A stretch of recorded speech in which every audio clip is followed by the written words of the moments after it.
Everybody, Megaroth, everyone back here for FSI DFS.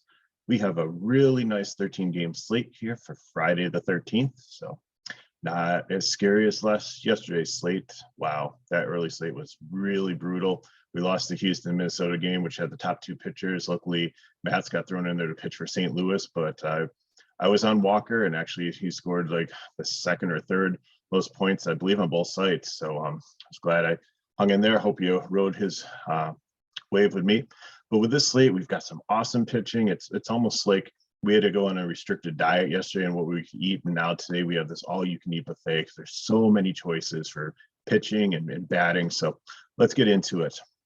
A couple other concerns, nothing too major. I think we're only looking for like maybe a 30 to 50% chance of rain in Houston, Washington, San Francisco, and St. Louis.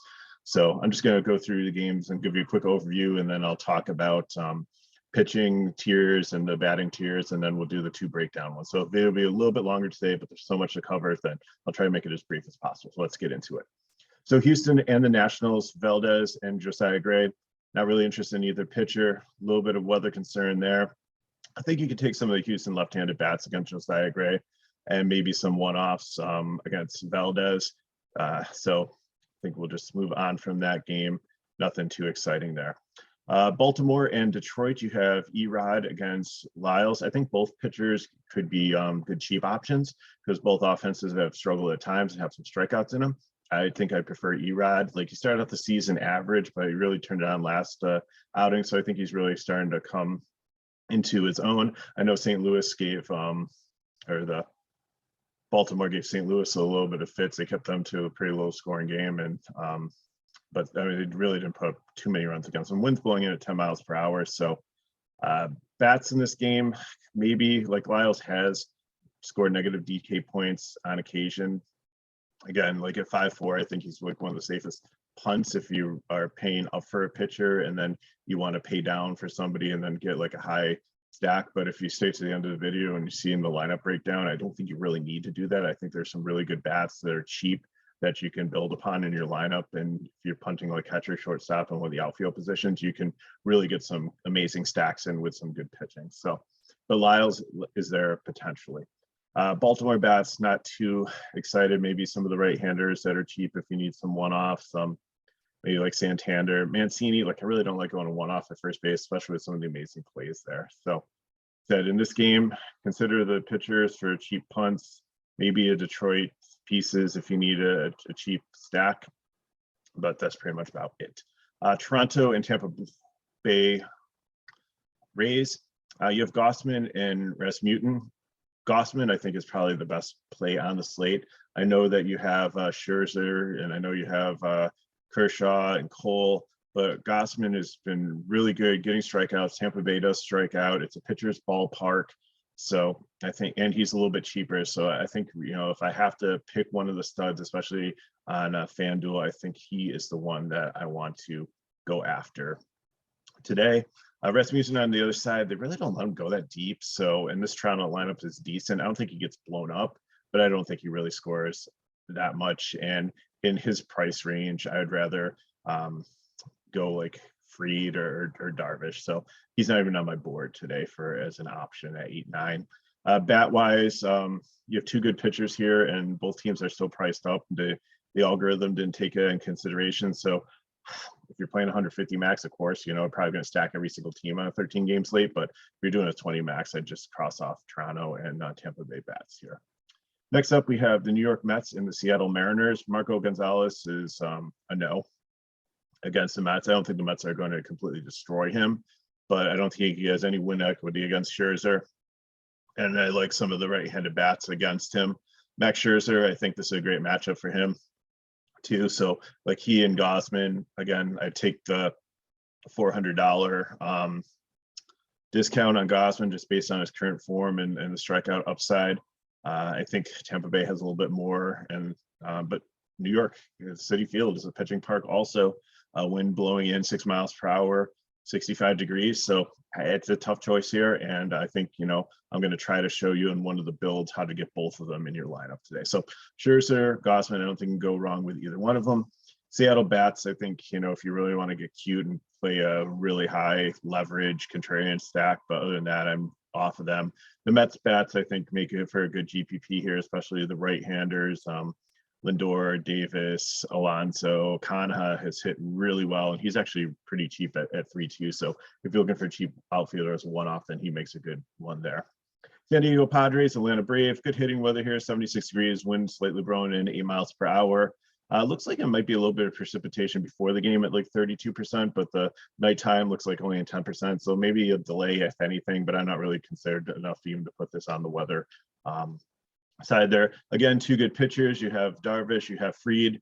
Darvish has been okay, but just hasn't been what he has been in a couple of years past. So slow start for him. Braves have good offense, so he'd kind of be the second favorite in the medium range. I like the 8.5 price tag on him, but Fried has just been absolutely solid. Padres have hit well, but at times, but I just really like Fried here. He's shown up against some really good offenses, and I like him at 9.3, getting off some of the 10K studs. It gives you a little bit more money. So in my cash lineup, I'm either going Scherzer, Fried, or Gausman, Fried for my top two pitchers. Darvish, if you need to drop down, I can see it in some of your builds, especially if you're doing like a 20 max or something like that, playing a couple lines and just trying to get some more expensive bats in. As for the bats in this game, San Diego, I'm really not interested in against Fried, not even as a leverage stack. And Atlanta, I think they would probably be the top leverage stack because I think Darvish has potential to give up the most out of like most of these like medium range or high range pitchers today. So, and Atlanta's just been a really good offense. So I think, again, it's going to be very contrarian. I wouldn't do it in cash or your main GPP, but I think if you're playing like a 20 max, that definitely is in play for Atlanta stack there. Next, we have the Boston Red Sox, and you have the Texas Rangers. You have Nick Pivetta and Dame Dunning. Dunning's been okay, but I think he's a good pitcher. I think maybe he can fit in the cheap column there. Like I picked my top 5. I think I took Pivetta over him. But I mean, again, you're saving almost $800 if you drop down to Dunning. So either one of these I think would be okay. But I really think I like Texas bats here. And they're a high favorite, I think, because of the bats. And Brad Miller, cheap leading off. Lefty against a righty usually does very well. Hit a home run last night. Hopefully he's back in the lineup. He's only 2.6. That's a great price on him there. So like I said, if you're trying to get up in two pitchers and a decent stack in there, you're going to want to punt a catcher, a shortstop, an outfielder. And I think Brad Miller makes a great option to go in there. And then, some other Texas pieces here, I think they make a decent GPP stack. Red Sox, not super interested in. I mean, you can always stack them. They can come alive from time to time, but I think Dunning's been decent enough this year, and the Red Sox have struggled at a 13-game slate. They're not, I don't think they'd be in my 20 max. Not super interested. Now we have a really good matchup again. We have Garrett Cole and Vince Velasquez, Yankees and White Sox. Garrett Cole seems like he's coming into form here. I think it's going to be really close between he and Kershaw based on their matchup. Kershaw gets the Phillies, Cole gets the White Sox with still a couple pieces missing out of it. They're not 100% full strength, but they're getting there. So I think that Cole's okay. 9.6, like the price tag is a little bit cheaper. So it's going to be a tough one for a third choice between he and Kershaw. But like I said, if you're playing 20 max, then you're probably going to want to rotate all 4 of these top guys in there. Vince Velasquez is turning into a really bad pitcher. I mean, he's believe it on the Phillies last year. Now the White Sox hasn't had a good season, turning into a very severe reverse splits pitcher. Also really bad against right-handed, and the Yankees have so many right-handed power bats here that I really like this lineup. Torres came alive a couple games ago. He had all 5 RBIs in that win 2 days ago. Had a hit yesterday, and then the Yankees just like went off yesterday, scored a lot of runs, and I just think it's going to be a great night for Judge and Stanton, and Rizzo can hit left and right-handed. So I just fire up a Yankee stack. They're my favorite one. I know we got Coors Field in the slate, but I think in cash, I like this Yankee stack over Coors. White Sox on the other side, Garrett Cole has given up some home runs and some runs, and the White Sox, again, like Boston, some of these other teams can put it together from time to time. So I can see them as the second favorite leverage stack on the slate. Next up, we have Cleveland Guardians and the Minnesota Twins. We have Savelle, who was supposed to pitch a couple days ago when they had that COVID outbreak and the game got canceled. I haven't seen anything about like who had COVID or what's going on with Cleveland. So little hesitant still like on this game. Like, will it get canceled again? I really haven't seen any updates on it. Sonny Gray on the other side, he's a great pitcher and he's doing well to start the season. He's only 6'4", but he probably on a pitch count, it's probably going to go like maybe 3 or 4 innings. So as he gets more stretched out, I think he'll be an amazing play coming up for the Twins, depending on the matchup. But this one, I put him in the cheap level. I think he's a little bit safer than Lyles. He might outscore Lyles, even in the shorter time period. Special point per dollars might be better than Pivetta or Dunning. But again, you have to consider that he might not go as long as you want him to. Cleveland, again, not really into Savelle here. I think either team of these makes a decent cheap stack with some of the pieces. Obviously, like rule out Buxton and Jose Ramirez, but some of the other guys like Naylor's been really hitting well. He's at 3-4. Reyes is down to 3-3. I know he's up against a righty, but like maybe he'll get a lefty from the bullpen. And then if you look at like some of the like Kepler at 3-6 is a really decent play. Miranda at 2. I know he doesn't have the split advantage, but Killen are off at 2-3. So there's a lot of cheap pieces that you might play as like one-off or mini stack here for this game. San Francisco and St. Louis Cardinals, they have some weather issues here. Looks like potentially a 50% chance of rain around 9 o'clock. The game starts at 8 o'clock. So we'll see. We'll just have to keep an eye on this one. Wind slightly blowing out at 5 miles per hour. You have Logan Webb and supposedly Jordan Hicks, but I've seen other like St. Louis rotation just seems like it's been iffy like the last couple of days. Like we thought and done the video and thought it was one pitcher and then changed to be somebody else. So I'm not sure here. San Francisco, again with the weather, like I think you can take some of the lefties here, but in the context of this slate, I'm probably gonna maybe have them in like one stack because I like to play a lot of San Francisco. Like they're like my everyday team that I usually stack. I haven't found out my magic combination for the year yet. I need to get to that soon, but some of the lefties are definitely decent here against whoever the pitcher is going to be for St. Louis. It might be a AAA guy coming up. If it is, then that makes San Francisco better. I might move them up to the cheap stack one because they're really not that bad. Even like their best hitters are like 4 or 5, but you can get like Wade potentially leading off at 3-4, and you Scrumshy's down to like 3-8, and Crawford at 4-4 is not bad. So I guess this cheap stack really isn't that bad. I might put him under Arizona as my second favorite if it is a AAA pitcher from St. Louis. St. Louis bats, I'm really not interested against Webb. Webb doesn't generate a lot of strikeouts, and St. Louis is a decent hitting team. So I think at like 9-2, if he was like 8-2, I'd definitely consider him here. But I think, I'd rather play Fried or Darvish in this range. But I think Webb, if you're playing like a 20 max, it definitely is in play here. Now we have Coors Field. We have Kansas City and Colorado. We have Zach Greinke and Kyle Freeland. Freeland's not a bad pitcher, but in Coors, it's always hard. 70 degrees, wind blowing in a little bit, 10 miles per hour.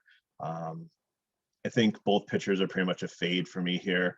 Greinke has had a decent season. He just doesn't put up many DK points. He's got like a 0% strikeout rate. He's a pitch to contact guy now, and in Coors Field that could lead to like doubles and triples because of the air of the ball seems just to go farther. So like he relying on his defense to pick him up and to get him out of these innings, I just don't see. In Kansas City bullpen's not great either. So I think Colorado is probably the second best stack behind the Yankees, and then Kansas City I think is going to be a chalk stack if people are paying up for both pitchers because they're very really cheap, especially the bottom of this lineup. If Rivario's in there as catcher at 2K, like if you're punting catcher, just in the guys in Coors Field, he has a split advantage. Why not play him? And we had a punt catcher 2 Saturdays ago in Coors Field actually almost won me a tournament, hit a home run at 2K, and that was just an amazing play in a bigger slate with low ownership. So like that too, and like the bottom of this lineup's really cheap, and really nobody's super high. Like Benintendi's like 4-6, and Perez is 5-3 against the lefty in Coors Field. I would think that's appropriately priced, maybe a little bit cheap. On the Rockies side too, I think you take righties or lefties here. Anybody. There have been some guys like Grichuk and I think McMahon too was like day-to-day. So perhaps like Hampson will get into the lineup. He's only 2.7. That would be great value there for that. Los Angeles Angels and Oakland Athletics. Lorenzen, it looks like pitching for the Angels, but I've seen like other people listed. Again, it's kind of like St. Louis situation. We're not too sure. Dalton Jeffers is for the Athletics. I think the Angels are probably the top GPP stack of late night hammer if you want to throw them. And they're always very expensive, so you'd have to like probably pay down and catch in for pitching. You probably have to go like maybe Fried and Webb or Fried and Darvish or something like that, or Fried and Erod, just to try to get these bats in your lineup, even with punting some of the other positions. But I think, you know, in a GPP, not in a cash game, that there would definitely be a different strategy from some people, because a lot of people don't like playing these late night games. Especially the East Coast people, like to play games where they can watch their players play and enjoy it and not go to bed and wake up and hope that they won money. Oakland on the other side, I think, you know, depending on who the pitcher is, like some of these cheap guys could potentially be good. So you could possibly stack them, but I think I'm not super interested there. Cubs and Diamondbacks, you have Smiley and Zach Davies. I think both pitchers they're cheap, they're okay, but I think, you know, I have my cheap guys that I want to look at. I think both offensives could definitely get to them here, and I really kind of like them as the cheaper stacks too, with like up there with Detroit, especially Arizona. Arizona's got to be my favorite one. I guess Smiley, he does give up power and home runs. You have some Lupo has been hitting really well. His price is starting to get there at 4-1, but it's not that bad. Hummel's leading off, has a little power. Marte is a little bit expensive, hasn't had a really good season, but like Walker, you know, there's definitely some bats there that I consider. And then looking at the Cubs side of it too, you have like Rivieras at lefty at 2-3 at first base, Hap. So there's some bats there that you consider also. So if you're looking for some cheap people to throw in there, like I like Kansas City the best, but then Arizona, Detroit, and Cubs definitely work. Final game, we have Philadelphia Phillies at Los Angeles Dodgers. We have Kyle Gibson and Clayton Kershaw. Kyle Gibson was a good pitcher, but he just really, I don't know what happened, if it was something to do like coming off of COVID, or if there's an injury, or if there's part of the sticky stuff, but he just hasn't been the pitcher he has been in years past, kind of not as worse than Darvish, like I said that earlier in the video. So I really don't like him against the Dodgers here. I think he's definitely on the fade list for me. Kershaw, Phillies can be a decent matchup, especially with the right-handed power bats that they have. Hoskins, JT Realmuto, Castellanos. Harper even had a home run yesterday off of a lefty. So I mean, he's a great baseball player, so you can hit both sides too, kind of like I said about Rizzo. So I think Philly would definitely be a contrarian stack. I don't have him listed up here because I think Kershaw is just going to dominate, and this bullpen's just really good, and the Philly total is 2.99. So I just don't think I'm going to go there. The wind is blowing out at 12 miles per hour. So, but in Dodger Stadium, just like San Francisco, that doesn't seem to affect things as much as it does in other parks. And Kershaw against the Phillies, I think I really like him. It's a hard matchup. It's going to be a tough choice between he and Cole for your third one. But I think if you're doing 20 max and you're going to mix in as your SP1 is Scherzer, Gausman, Kershaw, Cole, maybe you'll do a combination of both of them. So, like I said, high-priced pitchers, Scherzer and Gausman are at the top of the class. I think I'm preferring Gausman a little bit. I mean, Scherzer definitely has a long leash. We've seen him good complete game shutouts before. So I think, you know, I got to list him as number one. But Gausman, I really like the matchup against Tampa Bay at Tampa Bay. And then Kershaw and Cole. The second one, Fried, definitely, I think, is your SP2 paired with one of these higher guys. Darvish, you need to say a little bit. Webb, a little bit overpriced, but okay. Valdez, I can kind of see it, but I don't think I'm super interested in him. Might just cross him off the list. Erod is probably my favorite cheap pitcher in the 7K range. Gray is in the 6K range, but it might be on pitch count. Lyles is probably the punch on here against a Detroit offense that has been horrible at times, but he can potentially get blown up too. And then Pivetta or Dunning, I think, goes into the final cheap spot. And then fading definitely the Coors guys, Hicks, whoever's pitching for St. Louis, and Velasquez against the Yankees, absolutely not. Top stacks, Yankees right-handers, throw Rizzo in there, he's fine. Colorado and Kansas City at Coors, and I think the Dodgers against Gibson. Love the Angels, love Houston lefties, but to watch the weather in that game. Mets in Texas, especially if Miller's leading off again for Texas, very, very cheap. Brad Miller, outfielder, third baseman at 2.6, great price there. The cheap stacks, Arizona, Detroit, Cubs, maybe some pieces that are hitting well, that are cheap with the splits advantage from Cleveland, Minnesota, and then leverage Atlanta, White Sox, Seattle, Tampa Bay, all against good pitchers, and then Philly if you really want to get extreme. So we're going to look at the lineup breakdown and get you out of here for your weekend.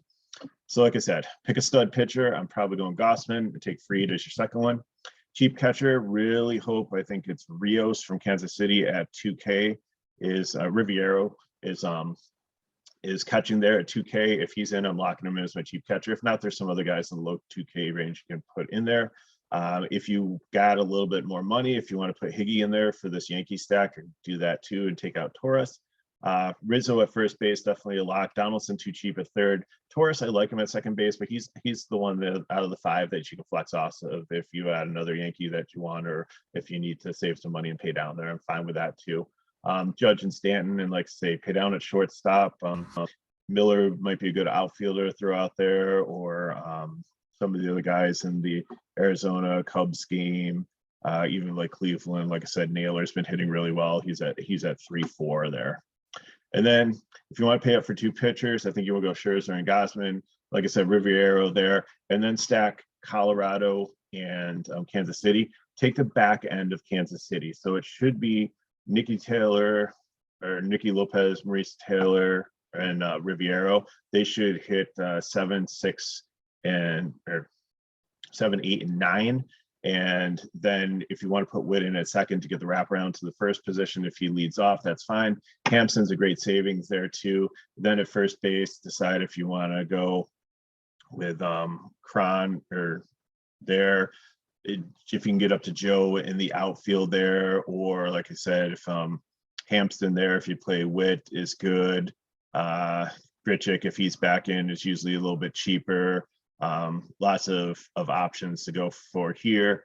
McMahon at third base. If not, then just fill in. You could put like Miller here from Texas, like I said, third base or outfield spot, and then maybe to take a one-off from the Yankees game if you get like Judge in there or Rizzo at first base. So lots of options that you can do here on the slate.